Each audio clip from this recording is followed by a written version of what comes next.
بسم اللہ الرحمن الرحیم۔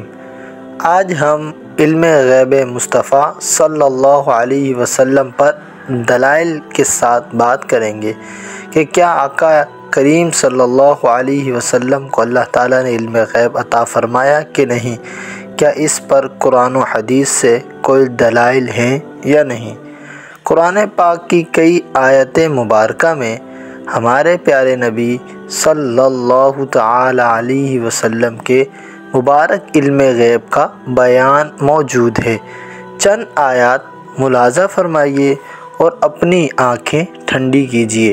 اللہ تعالیٰ قرآن مجید میں ارشاد فرماتا ہے، وَمَا كَانَ اللَّهُ لِيُطْلِعَكُمْ عَلَى الْغَيْبِ وَلَكِنَّ اللَّهَ يَجْتَبِي مِن رُّسُلِهِ مَن يَشَاءُ فَآمِنُوا بِاللَّهِ وَرُسُلِهِ وَإِن تُؤْمِنُوا وَتَتَّقُوا فَمَا لَكُمْ أَجْرٌ عَظِيمٌ۔ ترجمہ کنز ایمان ہے، اور اللہ کی شان یہ نہیں کہ اے عام لوگو تمہیں غیب کا علم دے دے، ہاں اللہ جسے چن لیتا ہے اپنے رسولوں سے تو اسے علم غیب عطا فرماتا ہے۔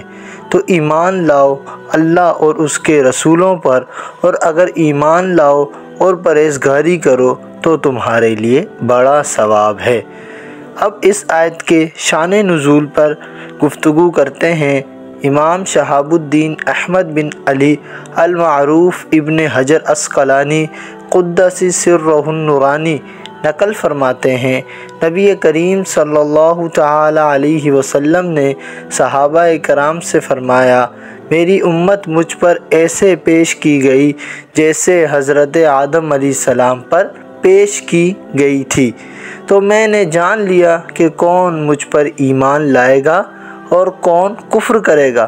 یہ بات جب منافقین تک پہنچی تو انہوں نے کہا، معاذ اللہ، محمد صلی اللہ تعالی علیہ وسلم گمان کرتے ہیں کہ وہ جانتے ہیں کون ان پر ایمان لائے گا اور کون کفر کرے گا، حالانکہ ہم ان کے ساتھ ہیں اور وہ ہمیں نہیں جانتے۔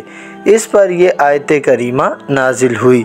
امام بغوی رحمۃ اللہ تعالی علیہ، امام سراج الدین عمر حنبلی رحمۃ اللہ تعالی علیہ، امام محمد بن احمد شربینی رحمۃ اللہ تعالی علیہ اور امام علاء الدین علی بن محمد خازن رضوان اللہ تعالی علیہم اجمعین نے کچھ الفاظ کے اختلاف کے ساتھ مزید یوں بیان فرمایا ہے، منافقوں کا اعتراض سن کر ہمارے پیارے نبی صلی اللہ علیہ وسلم منبر پر کھڑے ہوئے، اللہ کریم کی حمد و ثنا کے بعد فرمایا، ان لوگوں کا کیا حال ہے جو میرے علم پر اعتراض کرتے ہیں، لا تسألونی عن شیء فیما بینکم وبین الساعة الا نبأتکم بہ، یعنی تمہارے اور قیامت کے درمیان جو کچھ بھی ہے تم مجھ سے ان میں سے جس کسی چیز کے بارے میں سوال کرو گے میں تمہیں ان کی خبر دوں گا۔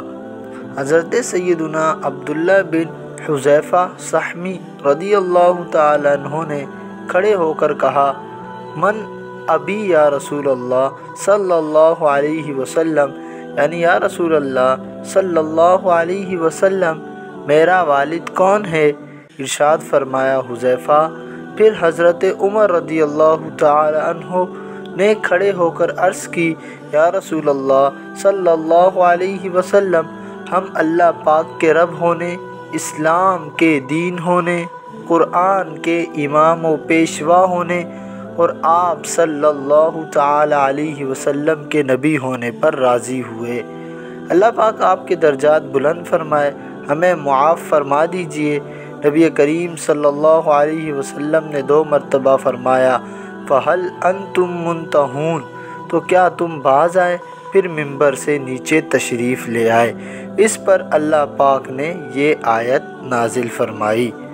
دوسری دلیل، ہمارے پیارے نبی صلی اللہ تعالی علیہ وسلم کے علم غیب کا بیان قرآن پاک کے پارہ 5 میں یوں ہے، وَعَلَّمَكَ مَا لَمْ تَكُنْ تَعْلَمْ وَكَانَ فَضْلُ اللَّهِ عَلَيْكَ عَظِيمًا۔ ترجمہ کنز ایمان، اور تمہیں سکھا دیا جو کچھ تم نہیں جانتے تھے، اور اللہ کا تم پر بڑا فضل ہے۔ یہ آیت مبارکہ ہمارے پیارے نبی صلی اللہ علیہ وسلم کی عظیم مدح اور تعریف پر مشتمل ہے۔ اللہ کریم نے اپنے حبیب صلی اللہ تعالی علیہ وسلم کو کتاب اور حکمت عطا فرمائی اور آپ کو دین کے امور، شریعت کے احکام اور غیب کے وہ تمام علوم عطا فرما دیے جو آپ نہ جانتے تھے۔ چنانچہ اس آیت کریمہ کی تفسیر میں امام ابو جعفر محمد بن جریر طبری علیہ رحمۃ اللہ القوی لکھتے ہیں، من خبر الاولین والآخرین وما کان وما هو کائن فکل ذلک من فضل اللہ علیک، یعنی اللہ پاک نے آپ صلی اللہ تعالی علیہ وسلم کو اولین و آخرین کی خبریں دی اور جو کچھ ہو چکا اور جو ہوگا ان سب کا علم عطا فرما دیا، اور یہ سب کچھ آپ پر آپ کے رب کا فضل ہے۔ یاد رہے ما لم تکن تعلم میں وہ سب کچھ داخل ہے جو ہمارے پیارے نبی صلی اللہ علیہ وسلم پہلے نہ جانتے تھے۔ تیسری دلیل، اللہ رب العزت ارشاد فرماتا ہے، الرحمن علم القرآن خلق الانسان علمہ البیان۔ ترجمہ کنز الایمان، رحمان نے اپنے محبوب کو قرآن سکھایا، انسانیت کی جان محمد صلی اللہ علیہ وسلم کو پیدا کیا، ما کان و ما یکون کا بیان انہیں سکھایا۔ اس آیت میں انسان اور بیان کے مصداق کے بارے میں مفسرین کے مختلف قول ہیں۔ تفسیر خازن میں ایک قول اس طرح ہے، اراد بالانسان محمدً صلی اللہ تعالی علیہ وسلم، یہاں انسان سے مراد محمد مصطفیٰ صلی اللہ تعالی علیہ وآلہ وسلم ہے۔ علمہ البیان یعنی بیان ما یکون وما کان لأنہ صلی اللہ علیہ وسلم ینبئ عن خبر الاولین والآخرین وعن یوم الدین، یعنی بیان سے ما کان وما یکون یعنی جو کچھ ہو چکا اور جو کچھ آئندہ ہوگا کا بیان مراد ہے، کیونکہ نبی کریم صلی اللہ علیہ وسلم اولین و آخرین اور قیامت کی دن کی خبریں دیتے تھے۔ اب دلیل نمبر 4، اللہ کریم ارشاد فرماتا ہے، عالم الغیب فلا یظہر علی غیبہ احدا الا من ارتضی من رسول فإنہ یسلک من بین یدیہ ومن خلفہ رصدا۔ ترجمہ کنز الایمان، غیب کا جاننے والا تو اپنے غیب پر کسی کو مسلط نہیں کرتا سوائے اپنے پسندیدہ رسولوں کے کہ ان کے آگے پیچھے پہرا مقرر کر دیتا ہے۔ پارہ نمبر 29 سورہ جن آیت 26 اور 27۔ پانچویں دلیل، اللہ پاک فرماتا ہے، وما هو علی الغیب بضنین۔ ترجمہ کنز الایمان، اور یہ نبی غیب بتانے میں بخیل نہیں۔ پارہ نمبر 30 سورہ تکویر آیت نمبر 24۔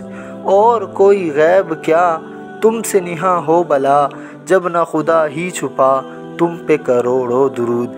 ہم نے یہاں پر 5 دلائل قرآن مجید کی روشنی میں بیان فرمائے کہ اللہ تعالیٰ نے رسول اللہ صلی اللہ تعالی علیہ وسلم کو کس قدر علم غیب عطا فرمایا۔ اب جو شخص یہ کہتا ہے حضور نہیں جانتے، حضور کو معلوم نہیں، حضور کو تو دیوار کے پیچھے کا نہیں پتہ، تو وہ قرآن کی ان 5 آیات کے منکر ہیں۔ اور حدیث مبارک کی روشنی میں کئی دلائل ہیں جن کو ہم پھر اگلی ویڈیو میں ذکر کریں گے۔ اللہ تعالیٰ نے نبی کریم صلی اللہ علیہ وسلم کو ہر طرح کا علم غیب عطا فرمایا، اور رسول اللہ صلی اللہ علیہ وسلم کی ذات وہ ہے جن کے لیے کائنات کو بنایا گیا۔ اللہ کریم ہمیں رسول اللہ صلی اللہ علیہ وسلم کے علم غیب کو سمجھنے کی توفیق عطا فرمائے۔ اگر ویڈیو اچھی لگی ہو تو لائک کریں، شیئر کریں اور چینل ضرور سبسکرائب کر دیں۔